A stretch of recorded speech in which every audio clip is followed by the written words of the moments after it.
Assalamualaikum warahmatullahi wabarakatuh. Saya Ahmad Muhajir. Saya mahasiswa dari Universitas Muhammadiyah Tangerang. Kali ini ingin menjelaskan tentang apa itu teori legitimasi.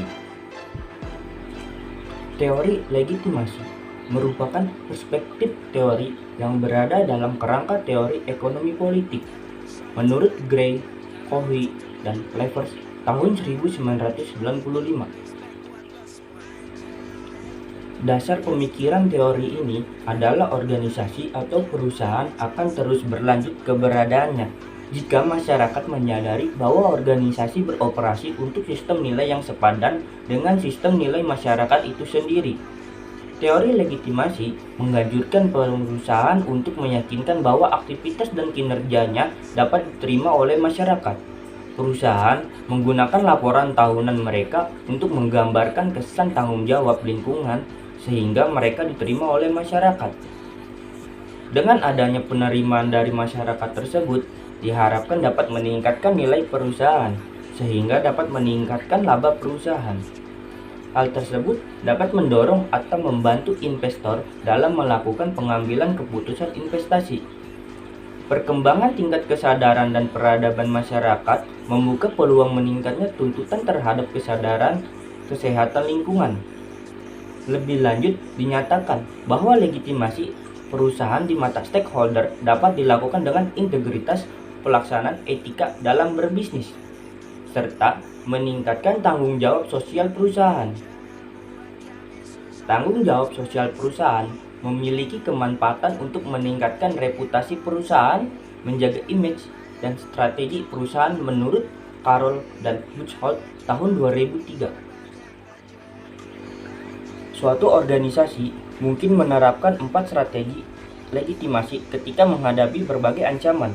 Untuk menghadapi kegagalan kinerja perusahaan, langkah yang harus dilakukan adalah 1. Mencoba untuk mendidik stakeholder tentang tujuan organisasi untuk meningkatkan kinerjanya. 2. Mencoba untuk merubah persepsi stakeholder terhadap suatu kejadian, tetapi tidak merubah kinerja aktual organisasi. Ketiga, mengalihkan atau memanipulasi perhatian dari masalah yang menjadi prihatin, mengkonsentrasikan terhadap beberapa aktivitas positif yang tidak berhubungan dengan kegagalan-kegagalan. 4. Mencoba untuk merubah ekspektasi eksternal tentang kinerjanya. Organisasi dapat menggunakan 4 strategi legitimasi ketika organisasi menemui ancaman legitimasi, yaitu dengan 1. Meyakinkan stakeholder melalui edukasi dan informasi mengenai kesesuaian tindakan organisasi daripada mengubah tindakan atau kebijakan yang telah diambilnya, atau dapat dilakukan pula dengan justifikasi para stakeholder tentang tujuan atau maksud organisasi untuk meningkatkan kinerjanya melalui perubahan organisasi.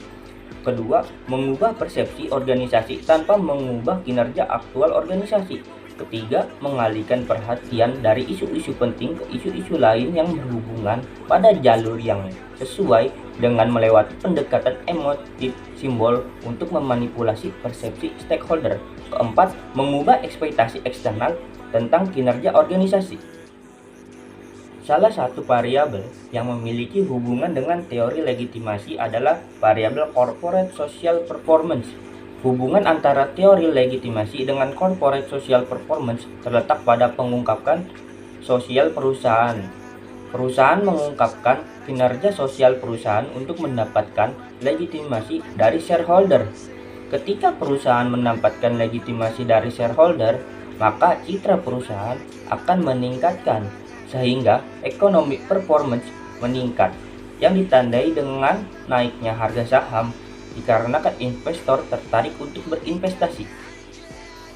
Selain itu, teori legitimasi juga berhubungan dengan variabel competitive advantage atau keunggulan bersaing, yaitu terletak pada perusahaan yang mengungkapkan keunggulan yang dimilikinya, maka perusahaan akan mendapatkan legitimasi dari shareholder yang akan meningkatkan citra perusahaan.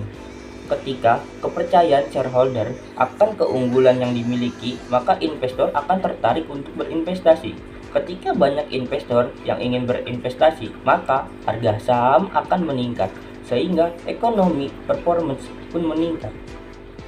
Mungkin hanya itu saja yang bisa saya jelaskan. Cukup sekian. Terima kasih. Assalamualaikum warahmatullahi wabarakatuh.